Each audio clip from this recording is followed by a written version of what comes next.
Coimbatore bomb ಸ್ಫೋಟ ಪ್ರಕರಣದ ಆರೋಪಿಗಳಿಗೆ ಡಿಎಂಕೆ ಸರ್ಕಾರ ಬೆಂಬಲ ನೀಡಿದೆ ಎಂದು ಟೀಕಿಸಿ ಪ್ರತಿಭಟನೆ ನಡೆಸುತ್ತಿದ್ದ ಬಿಜೆಪಿ ರಾಜ್ಯಾಧ್ಯಕ್ಷ ಅಣ್ಣಾಮಲೈ ಸೇರಿದಂತೆ ಬಿಜೆಪಿ ಕಾರ್ಯಕರ್ತರನ್ನು ಬಂಧಿಸಲಾಗಿದೆ.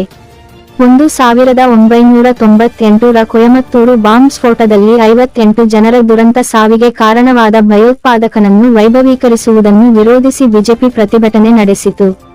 ಪ್ರತಿಭಟನೆಯ ನೇತೃತ್ವ ವಹಿಸಿದ್ದ ಅಣ್ಣಾಮಲೈ ಮತ್ತು ಇತರ ಬಿಜೆಪಿ ನಾಯಕರನ್ನು ಬಂಧಿಸಲಾಗಿದೆ. ಬಾಂಬ್ ಸ್ಫೋಟದ mastermind S A Bhasha ಅನಾರೋಗ್ಯದ ಹಿನ್ನೆಲೆ ಪೆರೋಲ್ನಲ್ಲಿ ಬಿಡುಗಡೆಯಾಗಿದ್ದ. ನಂತರ ಡಿಸೆಂಬರ್ 17 ರಂದು ಮೃತಪಟ್ಟ.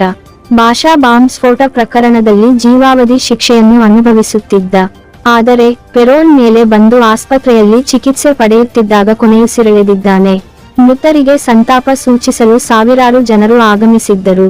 ಭಾರೀ ಪೊಲೀಸ್ ಭದ್ರತೆಯ ನಡುವೆ ಶವಯಾತ್ರೆಯಲ್ಲಿ ಪಾಲ್ಗೊಂಡರು.